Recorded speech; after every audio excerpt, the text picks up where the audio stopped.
Baik, saya mungkin akan lebih banyak berbicara dari perspektif sejarah dan mungkin nanti nyangkut ke kekinian ya tentang relasi ulama negara. Eh, Perspektif sejarah menjadi penting karena saya kira itu akan berkaitan dengan aspek teoritis atau konseptual dari bagaimana model atau pola relasi ulama dan negara di dalam Islam atau sejarah Islam. Nah, saya mulai dari apa namanya eh, model hubungan Islam dan negara ya, dari sejak zaman dahulu, zaman Nabi dan Khulafaur Rasyidin sampai sekarang ya, seperti yang pernah ditulis oleh Munawir Sazari dalam buku Islam dan Tata Negara, dan ini menurut saya menjadi semacam uh, payung ya atau semacam landasan teoretik untuk melihat bagaimana pola hubungan ulama dan negara pada masa kini, khususnya di Indonesia. Nah, ada tiga kecenderungan atau tidak tiga arus ya hubungan antara Islam dan negara. Yang pertama apa yang disebut dengan integralistik. Eh, Kecenderungan ini memandang bahwa Islam dan negara itu merupakan satu kesatuan integral, tidak ada pemisahan antar keduanya. Dalam ungkapan yang sangat terkenal di kalangan ulama atau ilmuwan Islam zaman dulu ada istilah al-Islamu din wa daulah, bahwa Islam adalah agama sekaligus negara. Jadi tidak ada pemisahan. Ada beberapa ilmuwan yang menjadi pionir dari pemikiran ini adalah misalnya Hasan al-Banna, Said Qutb, Maududi. Nah, ini karya-karyanya banyak sekali tersebar di Indonesia yang sudah diterjemahkan dan saya kira juga banyak dibaca, dikonsumsi oleh eh, orang-orang Indonesia yang concern terhadap pemikiran politik Islam.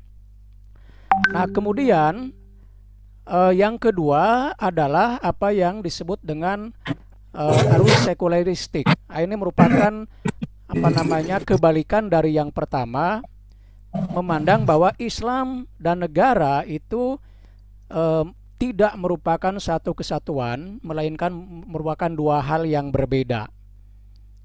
Nah, ini diantara tokohnya adalah Ali Abdul Razik yang terkenal dengan bukunya yang sempat menjadi kontroversi di Mesir. Bahkan Ali Abdul Razik sendiri kemudian diusir dari Mesir, dari Al-Azhar ya. Judul bukunya adalah Islam wa Usulul Hukmi. Jadi Islam dan dasar-dasar pemerintahan. Nah, salah satu kalimat yang menggegerkan ketika itu adalah bahwa Ali Abdul Razik melihat bahwa Nabi itu tidak sebagai kepala negara. Nabi itu ya Nabi, melaksanakan risalah kenabian hatta ketika dia memimpin Madinah. Ini yang membedakan dengan paham integralistik ya. Nah, kemudian yang ketiga adalah apa yang disebut dengan modernis atau ada yang menyebut juga reformis.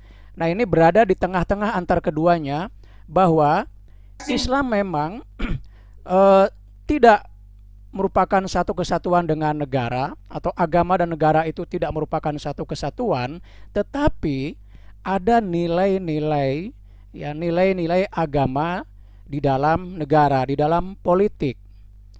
Nah, ini yang kemudian di kemudian hari dikenal dengan politik substantif ya. Nah, kalau di Indonesia mungkin seperti kelompoknya Cak Nur dan kawan-kawan ya. Dan di masa dulu ini diwakili oleh Hussein Haikal yang juga dari Mesir ya. Mungkin dalam beberapa hal Muhammad Abduh juga masuk ke dalam kelompok modernis atau reformis juga ya. Nah, ini tiga kecenderungan inilah yang kemudian akan menurut saya bisa memotret bagaimana relasi ulama dan negara. Ya.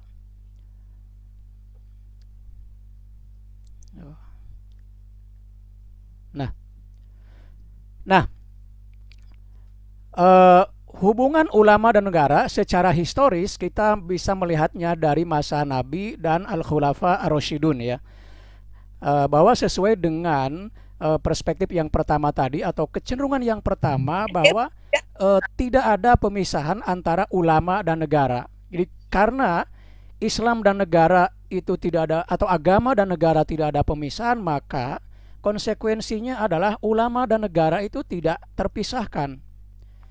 Jadi, ini penjelasannya adalah bahwa Muhammad dipandang sebagai nabi sekaligus juga sebagai umaro, sebagai kepala negara.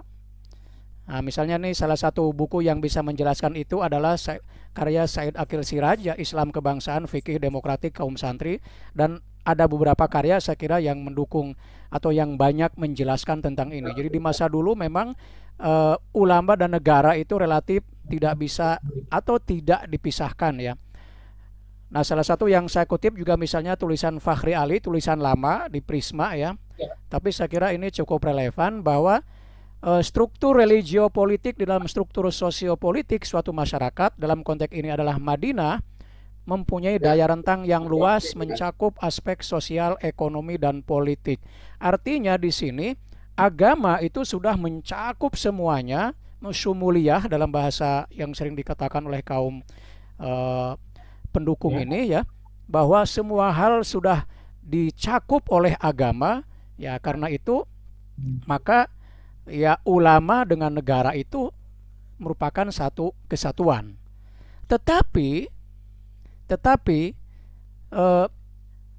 struktur seperti ini atau relasi ulama negara seperti ini sesungguhnya hanya sampai pada masa Al-Khulafa Ar-Rasyidun. Ya, karena ketika masuk ke masa Umayyah dan Abbasiyah mulai terjadi pergeseran seiring perubahan kekhilafahan menjadi kerajaan. Jadi mulai Umayyah Abbasiyah sudah tidak sah lagi disebut khalifah sebenarnya, karena secara substansi sudah berubah menjadi kerajaan, ya, sudah model tidak lagi dipilih, ditentukan oleh raja. Misalnya khalifah yang pertama Umayyah itu kan, kemudian anaknya Yazid, dan seterusnya, anaknya dan seterusnya. Jadi model kerajaan yang berlangsung.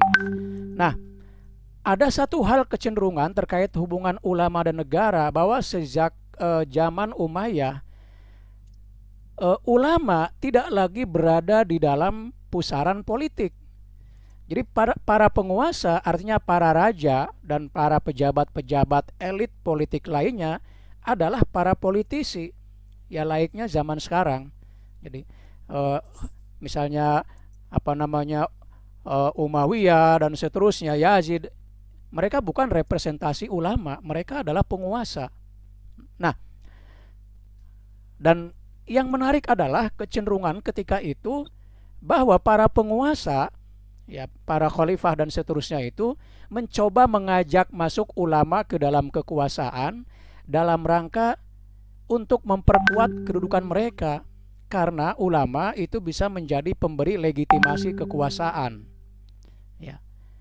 Nah, inilah yang kemudian atau di kalangan Indonesia misalnya, terutama masa era Orde Baru, disebut dengan fenomena birokratisasi ulama.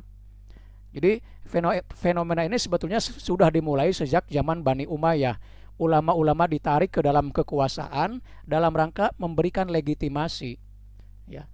Sehingga kemudian ulama-ulama itu dalam beberapa hal bisa memberikan fatwa, bahkan membuat karya-karya yang cenderung menjadi pengabsah kekuasaan. Nah, dalam derajat tertentu karya seperti buku politik Islam era awal, ya, buku, kebetulan sebetulnya saya juga ada juga ini saya bentar ya. Nah, misalnya seperti buku Al-Ahkam As-Sultaniyah, ya, karya Al-Mawardi. Juga sesungguhnya ini merupakan karya yang menunjukkan bagaimana dengan karyanya itu dia seolah-olah memberi legitimasi kekuasaan. Misalnya berbicara tentang syarat-syarat khilafah harus dari Quraisy misalnya, meskipun itu ada justifikasinya, ya, dan seterusnya. Ini hanya contoh, ya. Nah, karena itu ada hal yang menarik ini, satu penelitian atau tulisannya Azumardi Ajra tentang MUI dan proses birokratisasi ulama. Ini tulisan ini sebetulnya penelaahan terhadap kecenderungan hubungan ulama negara di Turki zaman Khilafah Utsmani sampai ke Turki modern Atatürk. Ketika itu ada dua tipe ulama yang dia sebut dengan ulama resmi dengan ulama bebas atau independen. Nah, ulama resmi adalah ulama yang bisa diajak masuk ke dalam kekuasaan, ya tentu saja mendapatkan fasilitas dan lain sebagainya. Sementara ulama bebas atau independen adalah ulama yang menolak masuk di dalam kekuasaan, tetap berdiri independen, tetap berdiri mengkritisi, ya intinya mereka berada di luar kekuasaan, ya dengan kebebasan ekspresinya, dengan kebebasan berpendapatnya dan seterusnya dan seterusnya. Nah, ulama bebas inilah yang di zaman Atatürk, ya Turki, itu menjadi target penyingkiran. Kita tahu bagaimana model pemerintahan Atatürk di Turki, ya, Turki modern. Jadi terjadi penarikan ulama ke dalam kekuasaan besar-besaran sehingga mereka yang menolak masuk cenderung akan dipersulit, akan bahkan kemudian disingkirkan oleh penguasa. Ada bahkan dalam tulisannya itu ada misalnya penganiayaan dan seterusnya. Nah, itulah fenomena ulama dalam konteks hubungannya dengan kekuasaan secara historis, ya. Nah, sekarang bagaimana dengan kasus Indonesia? Nah, saya kira ini bisa kita melihatnya dari era Orde Baru, ya.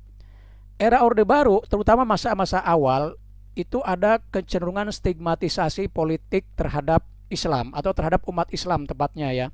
Misalnya kalangan Islam disebut kalangan sarungan, kalangan Islam dianggap sebagai kalangan terbelakang, kalangan kaum fundamentalis, radikal dan sebagainya, sehingga ketika itu Islam betul-betul ditinggalkan, ya, politik Islam, ya.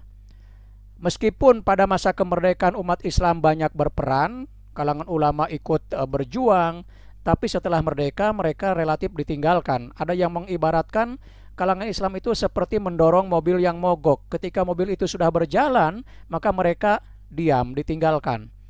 Kira-kira seperti itu. Maka memasuki Orde Baru mungkin pertengahan tahun 80-an, ya, terjadi perubahan strategi politik di kalangan umat Islam. Nah, Islam politik ditinggalkan dan berganti kepada Islam kultural. Artinya strategi perjuangan umat Islam tidak lagi melalui politik, tapi melalui jalur kultural. Nah, disinilah mulai terjadi adanya akomodasi negara terhadap Islam, terutama tahun 90-an. Tokoh-tokoh, ya misalnya Gus Dur, Cak Nur, dan lain-lain adalah representasi dari kelompok yang pembawa gerbong Islam kultural. Dan model kecenderungannya adalah politik substantif. Jadi tidak memaksakan label-label Islam atau formalisasi Islam, tapi lebih kepada bagaimana mengalokasikan nilai-nilai Islam baik dalam undang-undang dan lain sebagainya. Misalnya undang-undang perkawinan, dan itu sangat kentara atau makin kuat tahun 90-an ke sini, ya, terutama dengan berdirinya IJMI tahun 95-an, ya. Nah, itulah yang kemudian kita kenal dengan fenomena santrinisasi birokrat atau birokratisasi santri. Bisa dibaca bukunya Syafi Anwar atau Abdul Munir Mulkhan, ya. Sehingga relatif hubungan Islam dan negara di masa Orde Baru akhir 90-an itu sangat mesra. Tapi tentu saja kemesraan hubungan itu juga memiliki konsekuensi terhadap relasi ulama dan negara. Nah, salah satu konsekuensinya adalah bahwa ulama masuk dalam jaring kekuasaan. Artinya sebagian besar tokoh-tokoh Islam atau ulama, ya, itu masuk ke dalam jaring kekuasaan. Nah, ini sejalan dengan salah satu strategi Orde Baru adalah korporatisme negara, ya. Misalnya kelompok kaum pemuda digabung dalam KNPI, eh, kaum wanita dalam organisasi Dharma Wanita misalnya, dan ulama dalam MUI. Nah ini kian membuat hubungan eh, ulama dan negara itu seolah-olah kembali menyatu gitu. Nah, sehingga ketika misalnya kita melihat MUI, ya MUI kan memang lahir di zaman Orde Baru dan sesungguhnya memang dibentuk oleh Orde Baru. Karena itu memang hubungannya relatif sangat mesra ya dengan negara. Tentu saja kecuali Hamka ya, kita tahu bahwa Hamka mungkin di antara ketua MUI yang relatif kritis, independen, tidak nurut lah dalam bahasa yang gampangnya terhadap negara ya. Bahkan dia lebih memilih mundur kan daripada harus mengikuti apa yang diinginkan oleh negara. Tapi pasca Hamka, saya kira ketua-ketua MUI cenderung untuk akomodatif ya terhadap negara. Bahkan ada banyak penelitian misalnya tentang fatwa-fatwa MUI selama kurun Orde Baru ya. Misalnya oleh Pak Ato Muzhar dan beberapa kawan yang lain. Ada juga misalnya Nur Ikhwan dari Jogja juga banyak meneliti tentang MUI di era Orde Baru ini, yang sebagian besar memang memperlihatkan hubungannya relatif akrab atau akomodatif terhadap negara. Nah, memasuki era reformasi, ini bagian terakhir. Nah, kita tahu bahwa pada masa reformasi ada fenomena liberalisasi politik ya, antara lain ditandai dengan partai politik tumbuh bak jamur di musim penghujan, konon di atas 100 pada awal 99 itu ya. Tapi yang diterima atau mendapatkan pengesahan dari Kemenkumham itu hanya 48 yang berhak ikut pemilu ya. Lalu hak politik atau political right dan kebebasan sivil, civil liberties juga mulai menguat. Nah, termasuk juga dampaknya adalah terjadi kecenderungan perubahan relasi ulama dalam hal ini MUI dan negara. Di reformasi ini di bawah pimpinan Din Samsudin misalnya, MUI membuat apa yang mereka sebut dengan paradigma baru. Nah, dalam paradigma baru itu antara lain adalah bahwa mereka mulai mengambil jarak atau bersikap kritis kepada negara, kepada pemerintah. Nah, saya kira ini terus berlangsung beberapa lama ya, hubungan MUI dan negara yang relatif agak kritis lah dibandingkan dengan sebelum-sebelumnya selama era reformasi ini. Nah, sekarang MUI seperti kita tahu baru saja memiliki wajah baru ya, dengan Kiai Miftahul Akhyar ya sebagai ketua umumnya. Nah, pertanyaannya adalah apakah MUI dengan wajah barunya yang merupakan representasi dari kaum ulama akan membawa lembaga atau institusi MUI tetap kritis pada negara atau akan cenderung lebih akomodatif seperti halnya di masa Orde Baru. Nah, ini yang saya kira akan menjadi salah satu topik diskusi yang menarik pada sore hari ini. Saya kira untuk pengantar diskusi seperti itu dulu ya Mbak Tuti. Nanti bisa dilanjutkan dengan narasumber yang lainnya. Baik. Demikian, terima kasih.